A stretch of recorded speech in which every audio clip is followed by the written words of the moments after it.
This channel does not promote any violence, harmful, or illegal activities. All content provided by this channel is meant for an educational and information purpose only. সামরিক ক্ষমতায় বাংলাদেশ যে তলে তলে super power হয়ে উঠেছে তা বোধহয় গোটা বিশ্ব জানে না। এক মিছিল থেকে গোটা বিশ্বকে সেই বার্তাই দিলেন বাংলাদেশের প্রাক্তন সেনাকর্তারা। তারা যা বললেন তার মর্মার্থ হলো শুধু ভারত কেন, আমেরিকাও বাংলাদেশের সঙ্গে পারবে না। ভারত তো দূরের কথা, আমেরিকাও আমাদের সাথে টিকবে না ইনশাআল্লাহ। আমরা বলতেছি 4 দিনের মধ্যে আমরা কলকাতা দখল করে নেব ইনশাআল্লাহ। আমরা দখল করে নেব। সামরিক বাহিনী, ছাত্র জনতা আমরা একত্রে আছি। আমরা রাওয়ার 5000 সদস্য, এই 5000 সদস্যের মধ্যে অর্ধেকই নবীন, 2500 আমরা যুদ্ধের মাঠে যেতে পারি। আর এর সাথে যদি 30 লাখ ছাত্র জনতা যোগ হয় তাহলে ভারত তো দূরের কথা, আমেরিকাও আমাদের সাথে টিকবে না ইনশাআল্লাহ। আমি মেজর শরীফ, বাংলাদেশের উজানে আপনারা বাদ দিয়ে বাংলাদেশকে মরুভূমি বানিয়েছেন। সময় আসবে বাংলাদেশ 10টি বাদ দিবে, অর্থের অভাব হবে না, সারা বিশ্ব আমাদের অর্থ দিবে। কাজেই আপনারা চাণক্য নীতি বন্ধ করুন। নেপাল হারিয়েছেন, মালদ্বীপ হারিয়েছেন, শ্রীলঙ্কা হারিয়েছেন, বাংলাদেশ হারিয়েছেন। কাজে আপনারা পরিবর্তন হন, আপনারা সংশোধন হন।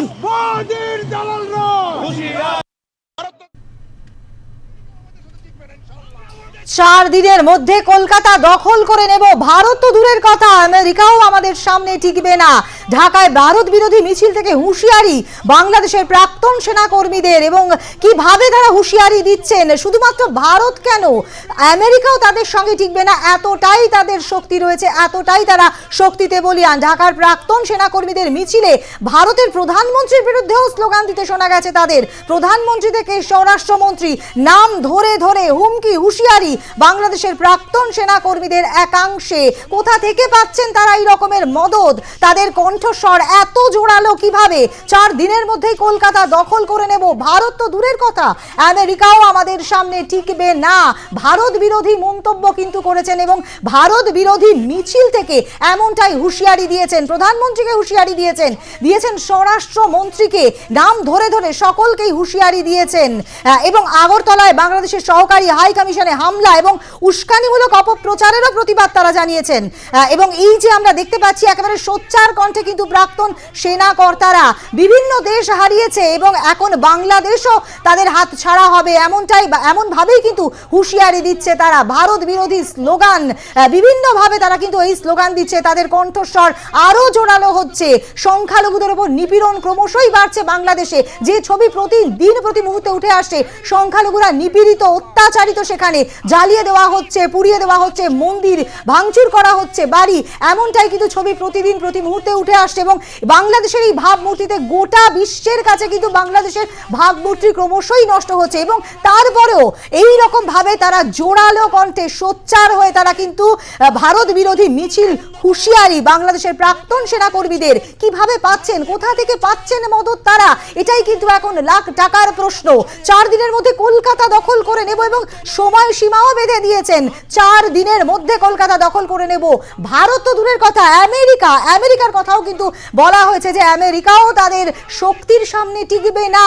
ছাত্ররা তাদের সঙ্গে রয়েছে, সাধারণ জনতা রয়েছে এবং তাদের ক্ষমতা এতটাই, ভারত তো দূরের কথা, আমেরিকাও তাদের সামনে টিকবে না। জোর গলায় সোচ্চার হয়েছেন তারা, ভারত বিরোধী মিছিল করেছেন এবং হুঁশিয়ারি দিয়েছেন প্রধানমন্ত্রীকে, ভারতবর্ষের প্রধানমন্ত্রীকে হুঁশিয়ারি দিয়েছেন, স্বরাষ্ট্রমন্ত্রীকে হুঁশিয়ারি দিয়েছেন। এবং আর পরেই কিন্তু যে বৈঠক, সেই বৈঠকে কিন্তু বিদেশ সচিব, ভারত বাংলাদেশ বিদেশ সচিবের বৈঠক আগামীকাল, এবং তার আগেই তাদের এই রকম ভাবে সোচ্চার হতে শোনা গেছে। চুপ রয়েছেন ইউনূস, একেবারেই যে প্রধান ইউনূস কিন্তু তিনি চুপ রয়েছেন, তার চোখের সামনে কিন্তু এই সমস্ত ঘটনা হচ্ছে, সবটাই কিন্তু তার আয়ত্তের বাইরে। এইভাবে হুঁশিয়ারি দিচ্ছেন বাংলাদেশের প্রাক্তন সেনাকর্মীদের একাংশ। মোহাম্মদ ইউনূস তিনি চুপ রয়েছেন, তার চোখের সামনে এই ঘটনা দিনের পর দিন ঘটে যাচ্ছে। তিনি মেনে নিয়েছেন যে সংখ্যালঘুদের ওপর কিন্তু অত্যাচার হচ্ছে, সংখ্যালঘুদের ওপরে অত্যাচারের প্রসঙ্গে তিনি ধর্মীয় নেতাদের থেকে পরামর্শও চেয়েছেন। মোহাম্মদ ইউনূস এবং আমরা দেখেছি সেখানকার কবি তিনি কিন্তু প্রতিবাদী হয়েছেন, তিনি কিন্তু সনাতন ধর্মের যে ধর্মগুরু তাকে কিন্তু ছাড়ার, চিন্ময় কৃষ্ণ প্রভু জেলে বন্দী রয়েছে তাকে ছাড়বার কথা বলেছেন, তাকে তার রাষ্ট্রদ্রোহী দেশদ্রোহী বলে মনে হয়নি, এমনটাই কিন্তু নিজের দলের মধ্যে থেকেই কথা শুনতে হচ্ছে। কিন্তু তারপরেও এই ধরনের ঘটনা, অর্থাৎ 4 দিনের মধ্যে কলকাতা দখল করে নেব, ভারত তো দূরের কথা আমেরিকাও আমাদের সামনে টিকবে না, ঢাকায় ভারত বিরোধী মিছিল থেকে হুঁশিয়ারি বাংলাদেশের প্রাক্তন সেনাকর্মীদের। ঢাকায় এই যে মিছিল আমরা দেখছি প্রাক্তন সেনাকর্মীদের, তারা একেবারে সোচ্চার প্রধানমন্ত্রীর বিরুদ্ধে, তারা কিন্তু স্লোগান তুলেছেন স্বরাষ্ট্রমন্ত্রীর বিরুদ্ধে, নাম ধরে ধরে সকলকে হুমকি দিয়েছেন, হুঁশিয়ারি দিয়েছেন বাংলাদেশের প্রাক্তন সেনাকর্মীদের একাংশের। এবং গোটা বিশ্বের কাছে বাংলাদেশের ভাবমূর্তি কিন্তু ক্রমশই সেটা কিন্তু নষ্ট হচ্ছে। যে খবরে আমরা ইতিমধ্যেই চোখ রেখেছি, 4 দিনের মধ্যে কলকাতা দখল করে নেব, এই বিষয় নিয়ে আমরা আরো বিস্তারিত কথা বলবো আমাদের এডিটর ইন চিফ সুজিত দার সঙ্গে। সুজিত এই মুহূর্তে রয়েছেন আমাদের সঙ্গে। সুজিত দা, এই যে ঘটনা আমরা দেখতে পাচ্ছি প্রতিদিন প্রতি মুহূর্তে বাংলাদেশ নতুন নতুন ভাবমূর্তি নিয়ে একেবারে উপস্থিত, 4 দিনের মধ্যে কলকাতা দখল করে নেব, ভারত তো দূরের কথা আমেরিকাও আমাদের সামনে টিকবে না, কি বলবেন, কিভাবে ব্যাখ্যা করবেন এর? কি বলা যায় বলো তো, উন্মাদ হয়ে গেলে এরকম কল্পনা লোকে করে। এক ধরনের উন্মত্ততা, হিংস্রতা, এগুলো হচ্ছে একটা ফ্রাস্ট্রেশনের থেকে হয়। তার কারণ হচ্ছে ফ্রাস্ট্রেশনটা এইভাবেই আর কি বাংলাদেশ যেটা মানে করতে চেয়েছিল।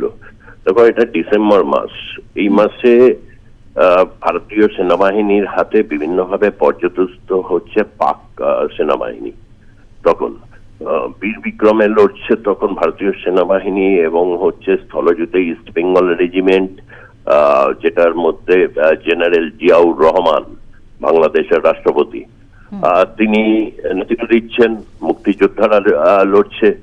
সেরকম জায়গা থেকে দাঁড়িয়ে যে পাকিস্তানের মদতপুষ্ট যারা রয়েছেন তারা এরকম বিভিন্ন ক্ষেত্রে করছেন। দেখো, মত প্রকাশের অধিকার সকলেরই রয়েছে, গণতন্ত্রে মত প্রকাশ থাকবে, মত প্রকাশের স্বাধীনতা থাকবে, যে কোনো কিছু করতে তারা চাইতেই পারে।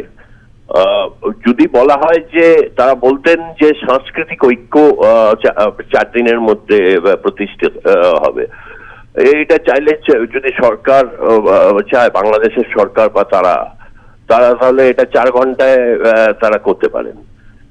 কিন্তু দখল করে নেব অত সোজা, ইংরেজ 1911 সালে কলকাতা ত্যাগ করলো, পেরে উঠছে না। কিন্তু তার আগে যে একটা আধুনিক সভ্যতার যে একটা তাদের সাথে মানে সংঘর্ষ হয়েছে, যে সভ্যতা সংস্কৃতির জন্ম কলকাতার হয়েছে, তার যে ঐতিহ্য, যে ফিরে ওঠা, তা যে সেটা দখল করে নেবো, সেটা 1947 সময় দেশভাগ হচ্ছে, সোহরাওয়ার্দী এরাও চেয়েছিলেন কলকাতাকে নিতে, কিন্তু পারেননি। অত সোজা না। কলকাতা একটা স্বাভিমান আছে, কলকাতা ভারতবর্ষের একটা লড়াই সংগ্রামের ঐতিহ্য আছে। এই ডিসেম্বর মাস গোটা পৃথিবী চিনছে শ্রীমতী ইন্দিরা গান্ধীকে। 7 মাসের প্রবল প্রচেষ্টা, পৃথিবীর সমস্ত দেশগুলোতে তিনি সফর করছেন, রাষ্ট্রনায়কদের বোঝাচ্ছেন যে বাংলাদেশে জেনোসাইড হচ্ছে, ধরে ধরে বেছে বেছে মারা হচ্ছে কিভাবে। শ্রীমতী গান্ধী সেদিন গোটা পৃথিবীকে সেটা সমর্থন আদায় করেছিলেন, বহু দেশ সমর্থন করেছিল। তার মধ্যে উল্লেখযোগ্য আমি দেশ হিসেবে ভুটানের কথা বলবো। আমি অবশ্য সোভিয়েত ইউনিয়নের পরাক্রমশালী ব্রেজনেভের সাথে তার যে ঐতিহাসিক চুক্তি, ইন্দিরা ব্রেজনেভ চুক্তি, এগুলো একটু খেয়াল করে দেখলে বুঝতে পারবে যে ভারত কি করেছে না করেছে তারা জানেন না। এখন এই ব্যাপারটাকে সেনাবাহিনীর অনেকে তারা মনে করছেন যে নয়, কিন্তু এটা রিটায়ার্ড, এটা মাথায় রাখতে হবে, রিটায়ার্ড ফোর্স মৌসুমী। একদমই তাই। ধন্যবাদ সুজিত দা। আমরা কথা বলছিলাম আমাদের এডিটর ইন চিফ সুজিত চট্টোপাধ্যায়ের সঙ্গে। যে খবরে আমরা ইতিমধ্যে চোখ রেখেছি, অত্যন্ত গুরুত্বপূর্ণ বাংলাদেশের খবর, যে খবর 4 দিনের মধ্যে কলকাতা দখল করে নেব, ঢাকায় ভারত বিরোধী মিছিল থেকে হুঁশিয়ারি বাংলাদেশের প্রাক্তন সেনা কর্মীদের। ভারত দূরের কথা, আমেরিকাও আমাদের সামনে টিকবে না, ঠিক কি বলেছেন শোনাবো আরো একবার আপনাদের। ভারত তো দূরের কথা, আমেরিকাও আমাদের সাথে টিকবে না ইনশাআল্লাহ। আমরা বলেছি 4 দিনের মধ্যে আমরা কলকাতা দখল করে নেব। আমাদের ইস্টার্ন কমান্ড আমরা দখল করে নেব। আসাম দখল করে সামরিক বাহিনী, ছাত্র জনতা, আমরা একত্রে আছি। আমরা রাওয়ার 5,000 সদস্য, এই 5,000 সদস্যের মধ্যে অর্ধেকই নবীন, 2,500 আমরা যুদ্ধের মাঠে যেতে পারি। আর এর সাথে যদি 30 লাখ ছাত্র জনতা যোগ হয়, তাহলে ভারত তো দূরের কথা, আমেরিকাও আমাদের সাথে টিকবে না ইনশাআল্লাহ। আমি মেজর শরীফ। বাংলাদেশের উজানে আপনারা বাদ দিয়ে বাংলাদেশকে মরুভূমি বানিয়েছেন। সময় আসবে বাংলাদেশ 10টি বাদ দিবে, অর্থের অভাব হবে না, সারা বিশ্ব আমাদের অর্থ দিবে। কাজেই আপনারা চাণক্য নীতি বন্ধ করুন। নেপাল হারিয়েছেন, মালদ্বীপ হারিয়েছেন, শ্রীলঙ্কা হারিয়েছেন, বাংলাদেশ হারিয়েছেন। কাজে আপনারা পরিবর্তন হন, আপনারা সংশোধন হন। শুনলেন সেই হুঁশিয়ারি, যেখানে বাংলাদেশের প্রাক্তন সেনাকর্মীরা তারা হুঁশিয়ারি দিচ্ছেন 4 দিনের মধ্যে কলকাতা দখল করে নেব। ভারত তো দূরের কথা, আমেরিকা আমাদের সামনে টিকবে না। এই বিষয় নিয়ে আমরা কথা বলবো প্রাক্তন পুলিশ কর্তা অনিল জানার সঙ্গে। অনিল বাবু, আপনাকে স্বাগত জানাই আর প্লাস নিউজে। এই যে হুঁশিয়ারি আমরা বারবার করে শোনাচ্ছি, যেখানে ভারত বিরোধী মিছিল থেকে হুঁশিয়ারি দেওয়া হচ্ছে, বাংলাদেশের প্রাক্তন সেনাকর্মীরা দিচ্ছেন 4 দিনের মধ্যে কলকাতা দখল করে নেব, ভারত তো দূরের কথা, আমেরিকাও আমাদের সামনে টিকবে না। কি বলবেন, কিভাবে ব্যাখ্যা করবেন এর? এরা তো আওরঙ্গজেবের বংশধর, বাপকে ভুলে গেছে। ভারতীয় সেনা না থাকলে যে আজকে স্বাধীনতার মুখ দেখতে পারতো না, সেটা ইতিহাসটা তো পড়ানো হয়নি এদের। আর পাকিস্তান যেটা তৈরি হয়েছিল সেটা ভারতেরই অংশ ছিল। তখন দুজন, জওহরলাল নেহরু আর মোহাম্মদ আলী জিন্নার প্রধানমন্ত্রীতে লোভের জন্য। সেই ইতিহাসও জানে না এরা। আর পুজোরও তো চিত হয়ে শুতে ইচ্ছা করে, শখ ওরা দেখছে। এখন কি করা যাবে, উন্মাদের কথাবার্তা আর কি হবে। ওরা একবার আসুক না। বিএসএফ তো দিয়েছে একটাকে ঢুকতে গেছিল। মুশকিল হচ্ছে, ওদের একটা সুবিধা হচ্ছে আমাদের দেশেই ওদের প্রচুর এজেন্ট রয়েছে, ওদের সমর্থন করার মতন এবং অনেক লোক রয়েছে। দেখছেন না, তারা চুপচাপ বসে আছে। যারা কথায় কথায় বলে একই বৃন্তে দুটি কুসুম, হিন্দু মুসলমান, তারা এখন কোথায়? বাংলাদেশে হিন্দুদের অত্যাচার হচ্ছে, কোনো কথা বলছে? চুপ করে বসে আছে। এটাই ওদের সুবিধে। বিভীষণ তো আমাদের দেশের মধ্যেই রয়েছে, সেই বিভীষণটা জেগে উঠবে, এটাই বড় সমস্যা। তবে কোনো চিন্তা নেই, ও উন্মাদের বক্তব্য, কথায় গুরুত্ব দেওয়ার কোনো কারণ নেই। মৌলবাদীদের সাহস বেড়েই চলেছে, এদিকে সব দেখেও কিন্তু চুপ ইউনূস সরকার। তো বাড়বেই তো। আপনি পূর্ববঙ্গে কেন বলছেন, বাংলাদেশ কেন বলছেন? আপনার পশ্চিম বাংলায় কি খুব ভালো আছে? তো রিহার্সাল দিয়েছে মমিনপুর, হাওড়া, বাঁকড়া, ধুলাগড়, সমুদ্রগড়, বারুইপুর, এগুলো তো। তারপরে ওই আপনার মালদার যেটা হয়েছে, ওইসব জায়গায় এগুলো তো রিহার্সাল হচ্ছে। ওরাও এখানেও করবে, কোনো চিন্তা নেই। আপনি ঘুমন বসে বসে, একই বৃন্তে দুটি কুসুম, হিন্দু মুসলমান গান। ওদের কোনোদিন বলতে শুনেছেন এই কথা? ভাইচারা ওরা কোনোদিন বলেছে? সবাই তার কাজী বাসু আক্তার বা আলী আফজল মতন জ্ঞানী মানুষ নন, শিক্ষিত মানুষ নন। এনারা জ্ঞানী মানুষ, ওনারা ঠিকই আছেন। প্রকৃত শিক্ষা তারা পেয়েছেন, প্রকৃত শিক্ষা পেয়েছেন বলে ওনারা এই ধরনের কথাবার্তা বলেন না। ওনারা এইসব কথার ওদের এই ধরনের নোংরা কথার সমালোচনা করেন।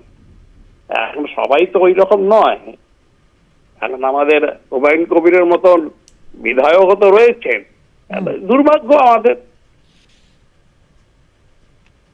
ধন্যবাদ। আমরা কথা বলছিলাম প্রাক্তন পুলিশ কর্তা অনিল জানার সঙ্গে। নৈরাজ্যের চরম সীমায়, হিন্দুদের ওপর অত্যাচার তো অব্যাহত রয়েছে এবং তাদের নিশানা করা হচ্ছে। তার পাশাপাশি এই রকম হুঁশিয়ারি কিন্তু সত্যি সেই হুঁশিয়ারি একেবারে এই যে প্রাক্তন সেনাকর্মীরা তাদের এত সোচ্চার ধ্বনি, 4 দিনের মধ্যে কলকাতা দখল করে নেব, ভারত তো দূরের কথা, আমেরিকাও আমাদের সামনে টিকবে না, এমনভাবেই তারা সোচ্চার হচ্ছেন। তারা হুঁশিয়ারি দিচ্ছেন, প্রধানমন্ত্রীকে হুঁশিয়ারি দিচ্ছেন স্বরাষ্ট্রমন্ত্রীকে হুঁশিয়ারি, নাম ধরে ধরে সকলকেই হুঁশিয়ারি দিচ্ছেন প্রাক্তন সেনাকর্মীদের একাংশে। আমি মেজর শরীফ। বাংলাদেশের উজানে আপনারা বাদ দিয়ে বাংলাদেশকে